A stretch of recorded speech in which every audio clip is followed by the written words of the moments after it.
خالی نہیں ہے، خالی ان کے چہرے سے دیکھنے سے توحید سمجھ آتی ہے، اللہ کی وحدانیت کا اقرار ہوتا ہے، اور ان کے اعمال کو دیکھ کے عمل کی توفیق ہوتی ہے۔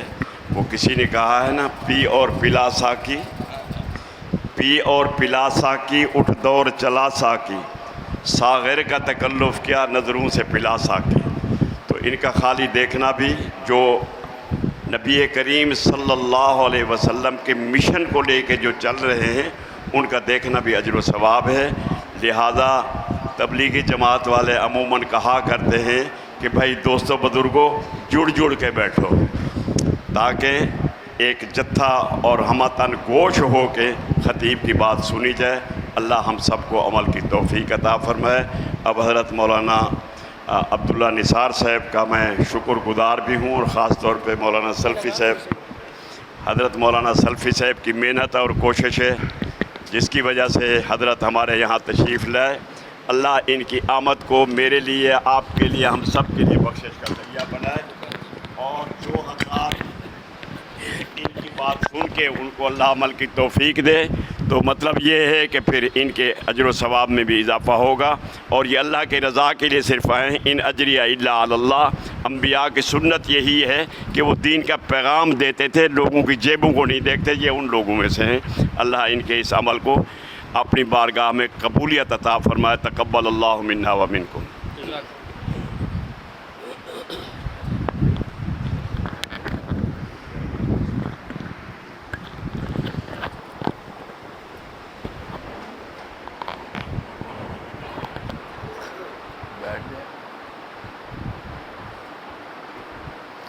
السلام علیکم ورحمۃ اللہ وبرکاتہ۔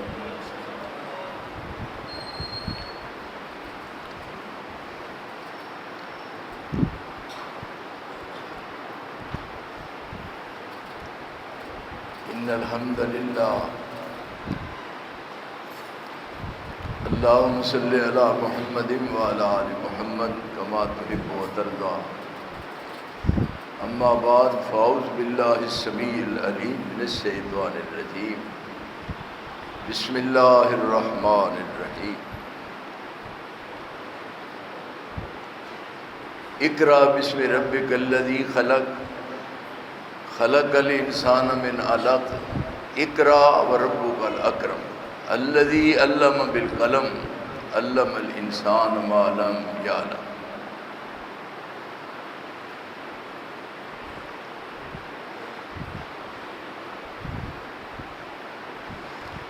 آج سے طویل عرصہ پہلے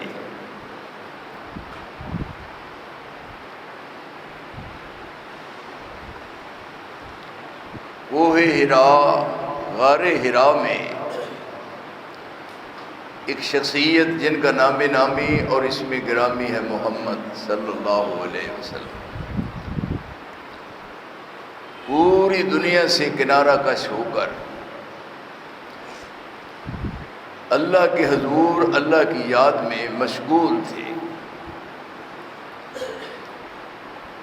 آپ کچھ نہیں کھاتے، کچھ نہیں پیتے، کتنے کتنے دن اور کتنی راتیں گزر جاتی،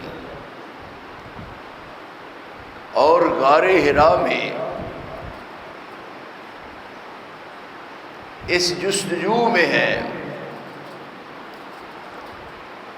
جو صرف اللہ نے آپ کو ہی ایسی عزت عظمت سے نوازا ہے۔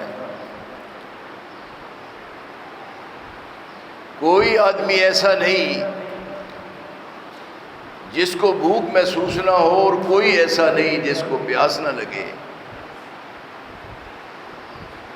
آپ فرماتے ہیں ایکم مثلی، میری مثل کون ہے؟ میرا اللہ مجھے کھلاتا ہے اور پلاتا ہے، یطعمنی ربی ویسقینی، میرا اللہ مجھے پلاتا ہے اور میرا اللہ مجھے کھلاتا ہے۔ کئی کئی دن گزر جاتے، آپ غار حرا میں اللہ کی یاد میں مشغول ہیں۔ جس طرح موسیٰ علیہ السلام کوہ طور پر تورات لانے کے لیے 40 راتیں موسیٰ کلیم اللہ کوہ طور پر 40 راتیں رہے اور رب العالمین سے ہم کلام ہونے کا انہیں شرف حاصل ہوا۔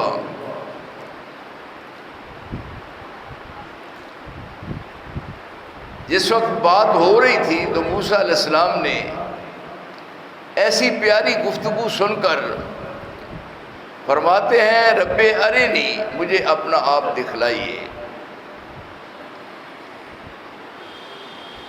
اس کے جواب میں رب العالمین نے فرمایا کہ لن ترانی، تو مجھے نہیں دیکھ سکتا۔ وہ بار بار اصرار کر رہے ہیں کہ رب ارنی انظر الیک، میرے اللہ میں وہ چہرہ دیکھنا چاہتا ہوں، وہ کیسا چہرہ ہے اور وہ کیسی زبان ہے جس زبان سے ایسی میٹھی بات نکل رہی ہے۔ رب العالمین نے فرمایا تم نہیں دیکھ سکتے۔ موسیٰ علیہ السلام بضد ہوئے تو رب العالمین نے فرمایا وَلَٰكِنِ انظُرْ إِلَى الْجَبَلِ فَإِنِ اسْتَقَرَّ مَكَانَهُ فَسَوْفَ تَرَانِي، اگر مجھے دیکھنا چاہتے ہو تو اس پہاڑ کی طرف دیکھو، اگر پہاڑ برقرار رہا تو اے موسیٰ تم مجھے دیکھ لو گے، اگر پہاڑ برقرار نہ رہا تو تم مجھے کیسے دیکھ سکتے ہو؟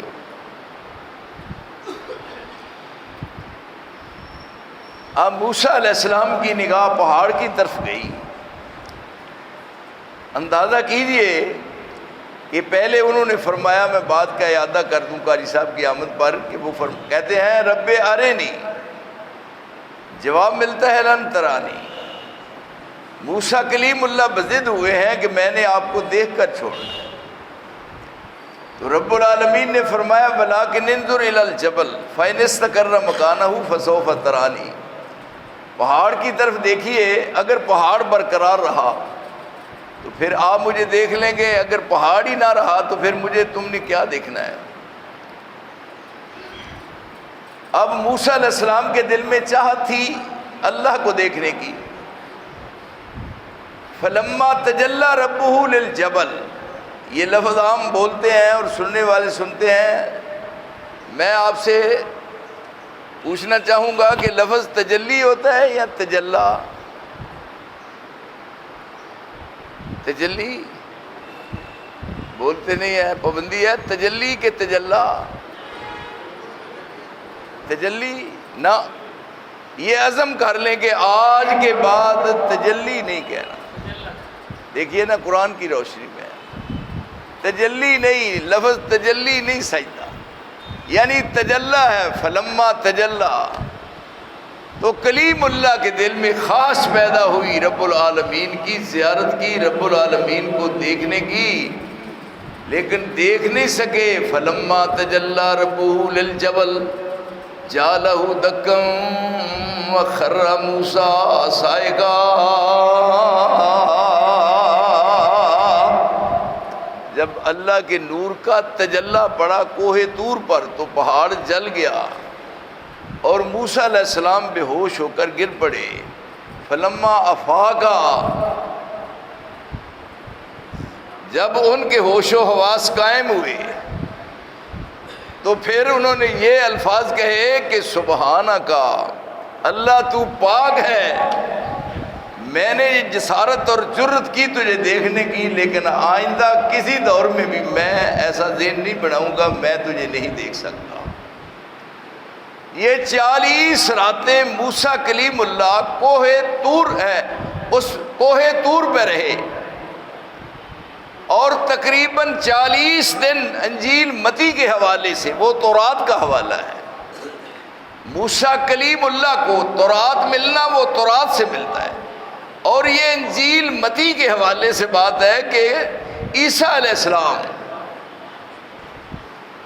کوہ زیتون میں 40 دن مسلسل گھومتے رہے اور پھر ان کو انجیل ملی۔ اسی طرح آپ مکہ معظمہ سے کنارہ کش ہو کر اس غار حرا میں اللہ کی یاد میں مشغول ہیں،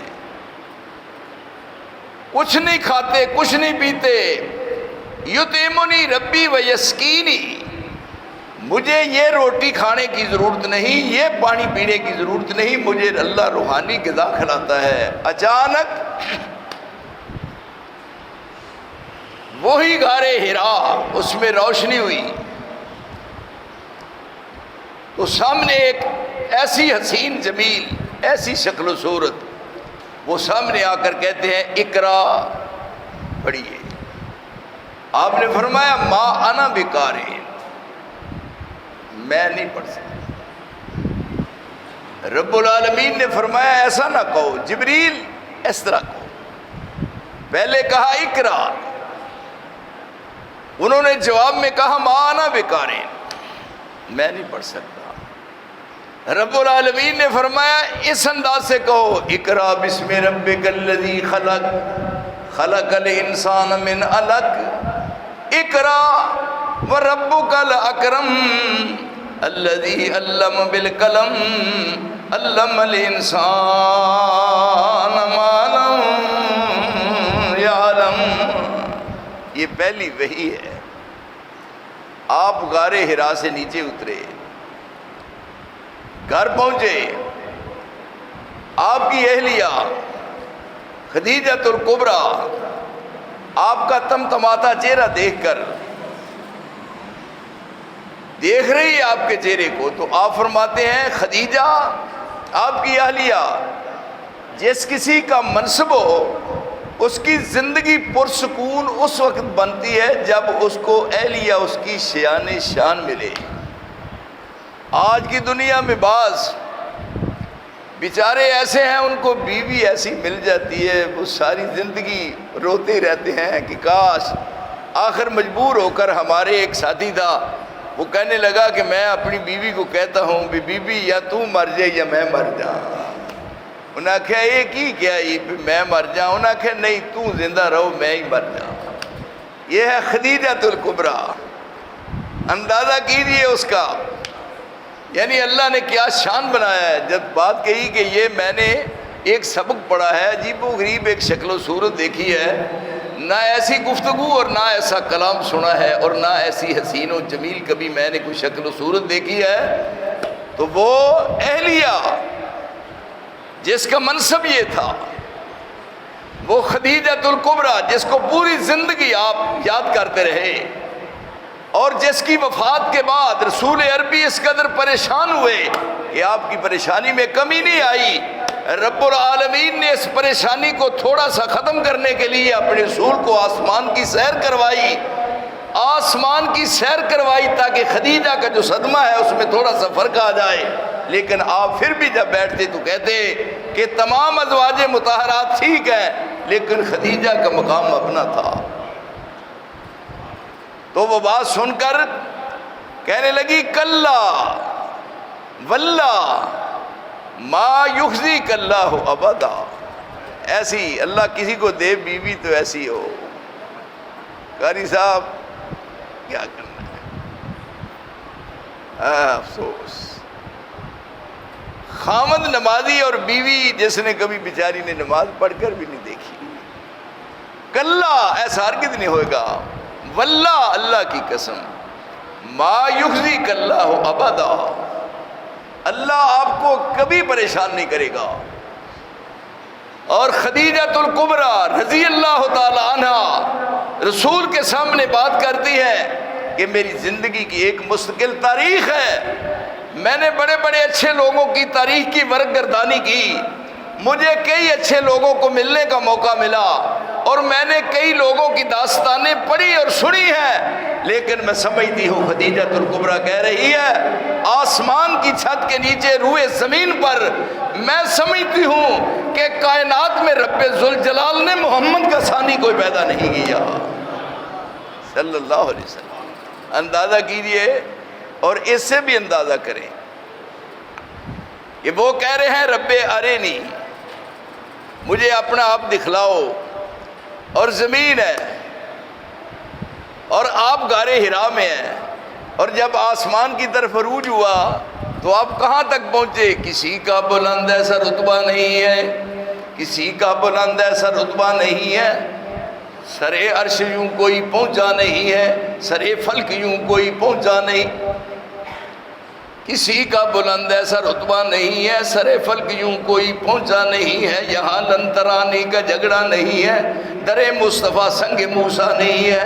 قاری صاحب غور فرمائیں، کسی کا بلند ایسا رتبہ نہیں ہے، سر فلک یوں کوئی پہنچا نہیں ہے، یہاں لنترانی کا جھگڑا نہیں ہے، در مصطفیٰ سنگ موسیٰ نہیں ہے۔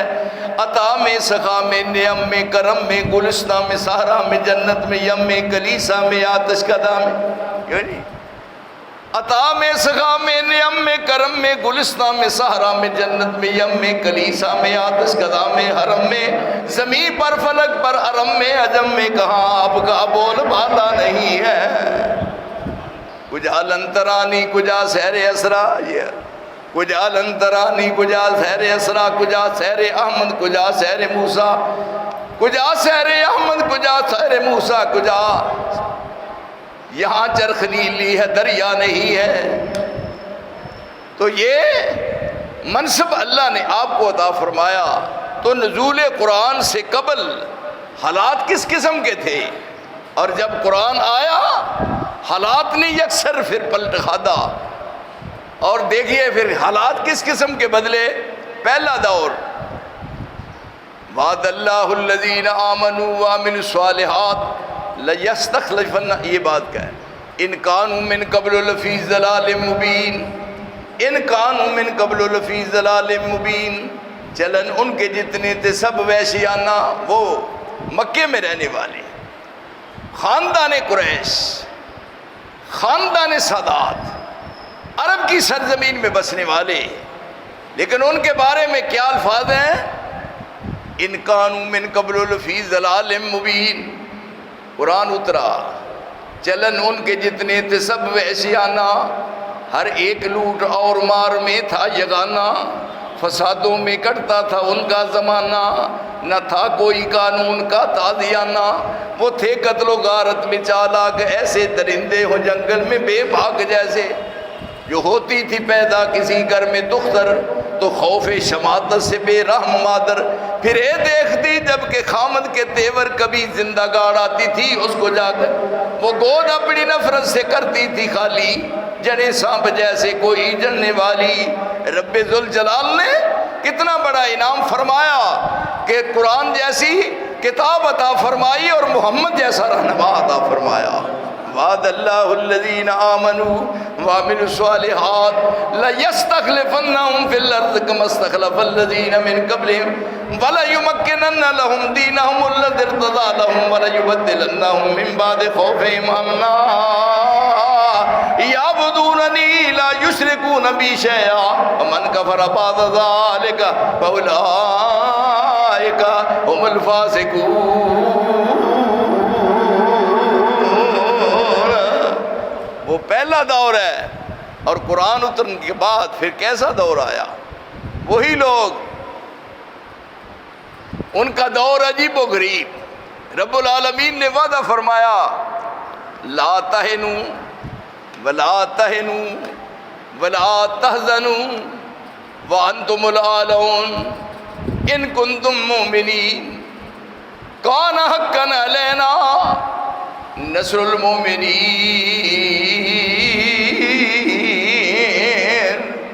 ایمانداروں کی مدد کرنا یہ ہمارا ذمہ ہے۔ جب قرآن اترا اور یہ قرآن کی عملی تصویر بن کر سامنے آئے، یہ کون ہیں لوگ؟ رسول کے تربیت یافتہ، اللہ اکبر،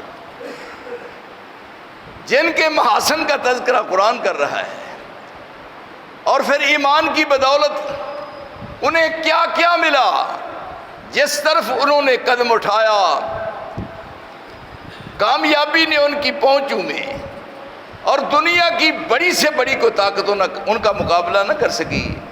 جس طرف گئے کس نے ذروں کو اٹھایا اور صحرا کر دیا، کس نے قطروں کو ملایا اور دریا کر دیا، زندہ ہو جاتے ہیں جو مرتے ہیں اس کے نام پر، اللہ اللہ موت کو کس نے مسیحا کر دیا۔ یہ جنگ خندق کا موقع ہے، خندق کھود رہے ہیں، آگے ایک پتھر آیا، اتنا مضبوط ہے وہ پتھر اور چٹان، اور پھر اصحاب رسول ان کے چہرے تمتما رہے ہیں، اور کیا ان کی زبان پر الفاظ ہیں، نحن الذین بایعوا محمدا، نحن الذین بایعوا محمدا علی الجہاد ما بقینا ابدا، جب تک زندہ رہیں گے اپنے خون کا آخری قطرہ پر مصطفیٰ پر ہم قربان کر دیں گے، نحن الذین بایعوا محمدا علی الجہاد ما بقینا ابدا۔ اور آپ نے ان کے جواب میں کیا فرمایا کہ اللہ یہ مہاجرین ہیں اور انصار ہیں، اللہ ان پہ راضی ہو جا، وہ خندق کا پتھر ٹوٹتا نہیں۔ آپ نے فرمایا مجھے دو وہ کدال گنتی۔ آپ نے جب ضرب لگائی، خندق پہ ضرب لگائی رسول عربی نے، تو وہ آگ کے شعلے نکلے، چنگاریاں نکلی، اور ساتھ ہی فرمانے لگے، اپنے اصحاب کو فرماتے ہیں مبارک ہو، شام فتح ہو گیا ہے۔ پھر دوسری ضرب لگائی، فرمایا یمن بھی فتح ہو چکا ہے۔ تیسری ضرب لگائی اور آگ کے شعلے اڑے، اس ضرب سے آگ کے شعلے اڑے، اور رسول عربی اندازہ کیجئے یہ کون ہے، یہ قوم کا قائد اور قوم کا رہبر اور قوم کا رہنما۔ جب آپ نے ضرب لگائی تو شعلے آسمان کی طرف اڑ رہے تھے، تو آپ نے فرمایا میرے صحابہ خوش ہو جاؤ، فارس کو فتح کر کے، ایران کو فتح کر کے اللہ نے چابیاں محمد کو عطا فرما دی ہے۔ ذرا انداز کیجئے، میں پوچھتا ہوں اے اہل پاکستان کو، جو ضرب رسول کی لگی اور اس خندق میں جو ضرب رسول نے لگائی اور اس ضرب لگی ہوئی سے چنگاریاں نکلیاں اور جو بشارت مصطفیٰ کو سنائی گئی، وہ دور کب آیا، وہ کب دور آیا، وہ چنگاریاں جو آسمان کی طرف چمکتی ہوئی لوگوں نے دیکھی، یہ کس کا دور تھا؟ رسول عربی کے بعد یہ کنہوں نے لوگوں نے دیکھا؟ وہ فارس کو فتح کرنے والا فاتح، ایران کا فاتح کون ہے؟ وہ عمر بن خطاب ہے رضی اللہ تعالیٰ عنہ۔ آپ نے پوری زندگی اللہ کے سامنے اس انداز سے اپنا دامن نہیں پھیلایا، لیکن جب عمر کی باری آئی تو آپ نے اپنا دامن رب کے سامنے پھیلا کر کہا اللہ کئی آئے ہیں اور کئی آئیں گے، لیکن میرے اسلام کا نام اس وقت زیادہ روشن ہوگا جب عمر آئے گا۔ ادھر دعا ہو گئی، ادھر دعا ہو گئی، اور جس وقت عمر آئے ہیں اور ایک خوشی کا سما تھا، چند لمحے گزرے، جبریل آسمان سے آیا اور جبریل نے آ کر یہ پیغام دیا کہ میں آپ کو مبارک دینے کے لیے آیا ہوں اور یہ بتلانے کے لیے آیا ہوں کہ صرف زمین پر خوشی نہیں منائی گئی، رب ذوالجلال نے ساتوں آسمان کے ملائکہ کو کہا کہ عمر کے ایمان لانے پر آسمانوں پر خوشی کا مظاہرہ کرو کہ وہ شخصیت آئی ہے جس کی وجہ سے تو اسلام کا نام راشن ہو جائے گا۔ اور پھر گئے ہیں وہاں۔ میں پوچھتا ہوں کہ وہ ایران کس کے دور میں فتح ہوا، اور ایران کا جو مال غنیمت آیا ہے، کون انکار کر سکتا ہے؟ اس حقیقت کو کون بلا سکتا ہے؟ کوئی دنیا کی طاقت حقیقت کو جھٹلا سکتی ہے کہ وہ عمر بن خطاب ہے؟ فتح ہوا ایران اور مال غنیمت میں وہ شہر بانو آئی ہے، مال غنیمت میں شہر بانو آئی ہے۔ ہمارا آپ پر احسان ہے ان لوگوں پر جو پاکستان میں بسنے والے ہیں، ہمارا احسان ہے آپ پر۔ جب شہر بانو مال غنیمت میں آ گئی تو وہ شہزادی تھی، تو عمر بن خطاب فرمانے لگے علی کو کہ میرا یہ دل چاہتا ہے کہ شہر بانو کا نکاح حسین سے کیا جائے، حسین سے نکاح کیا جائے، سیدنا حسین سے نکاح کیا جائے شہر بانو کا۔ تو انہوں نے کہا آپ کا نکاح کے بارے فرما رہے ہیں نکاح تو ہوگا، لیکن ایک میری شرط ہے، وہ میری شرط یہ ہے کہ شہر بانو جو مال غنیمت میں آئی ہے، ایران کا علاقہ، ایران فتح ہونے کے بعد آپ نکاح خواہ ہوں گے حسین کے ساتھ، حسین کے ساتھ شہر بانو کا نکاح آپ نے پڑھانا ہے۔ اندازہ کیجئے اگر عمر کے ایمان میں شک ہوگا تو یہ نکاح نہیں صحیح، تو جب نکاح صحیح نہ ہو تو آگے سلسلہ۔ میں پوچھتا ہوں کہ وہ شہر بانو کے بطن سے جو زین العابدین پیدا ہوا ہے، زین العابدین جو پیدا ہوا ہے وہ شہر بانو کے بطن سے ہوا ہے، اور نکاح عمر فاروق نے پڑھایا ہے، تو امیر المومنین عمر بن خطاب نکاح خواہ ہیں۔ اگر عمر کے ایمان کے بارے میں پریشان ہوں گے تو یہ سارا خانوادہ نبوت داغدار ہو جائے گا۔ جو رسول عربی نے اپنے دور میں جو کچھ فرمایا تھا اس کو اپنی آنکھوں سے دیکھا تو فرمایا یہ قرآن کی برکات ہیں کہ جس وقت قرآن آیا پوری کی پوری دنیا بدل گئی، اور وہ جو پہلا دور تھا پریشانی کا، وہ پریشانی کا دور خوشی میں تبدیل ہو گیا۔ جس طرف بھی گئے ہیں کامیابی ہی کامیابی نظر آئی ہے، اور دنیا کی کوئی بڑی سے بڑی طاقت ان کا مقابلہ نہیں کر سکی۔ یہ رمضان المبارک کا مہینہ یاد دلاتا ہے کہ یہی قرآن، یہ رمضان المبارک ہے کہ جس میں قرآن کا نزول ہوا تھا۔ پہلے بھی رمضان تھا، جیسے پہلا مہینہ محرم الحرام ہے اور آخری مہینہ ذی الحج ہے، ان میں شمار کرنے سے نام پہلے بھی رمضان تھا، رمضان نام پہلے بھی تھا، جیسے جنوری پہلا ہے اور دسمبر آخری ہے، نام ان کے ہیں، اسی طرح رمضان کا نام تھا، لیکن رمضان کو مبارک اس وقت کہا گیا جب رمضان میں قرآن کریم نازل ہوا، اور اس قرآن کی وجہ سے پوری دنیا میں ایک پیغام آیا کہ اس قرآن میں دین دنیا کی تمام اللہ تعالیٰ نے عزتیں بنا رکھی ہے۔ میں اپنے لیے بہت بڑا ایک اعزاز سمجھتا ہوں، آپ ماشاءاللہ کراچی کی سرزمین میں رہتے ہیں، اور یہ جو ہمارے قاری صاحب بیٹھے ہوئے ہیں، ویسے ان میں اور مجھ میں درمیان میں کچھ فاصلہ معلوم ہوتا ہے، لیکن اس فاصلے کو ختم کر دیں، یہ میں ان کو اپنے جسم کا ایک حصہ سمجھتا ہوں، اور میرے دل میں ان کی اتنی قدریں ہیں۔ اور اگر آپ اپنا کان میرے دل کے ساتھ لگا کر کے آواز سنیں کہ کیا آواز آ رہی ہے، کہ مجھے کس قدر ان کے ساتھ عقیدت ہے اور محبت ہے، اور اس عقیدت میں کبھی زندگی میں کبھی فرق آ نہیں سکتا۔ میرے ذمہ یہ لازم تھا، اور میں نے وہ یہاں جمعہ پڑھانا تھا، اور میں نے ان سے رابطہ کیا، اور جب رابطہ ہوا تو فوراً قاری صاحب کا نام آیا، تو میں نام سن کر گئی۔ وہ جیسے کہتے ہیں عام طور پہ بات کریں نا تو کہتے ہیں اگلی بات مت کرو، نام ہی کافی ہے، اس وجہ سے ہم نے نام سن لیا تو مطمئن ہو گئے۔ وآخر دعوانا الحمدللہ رب العالمین۔ بسم اللہ الرحمن الرحیم۔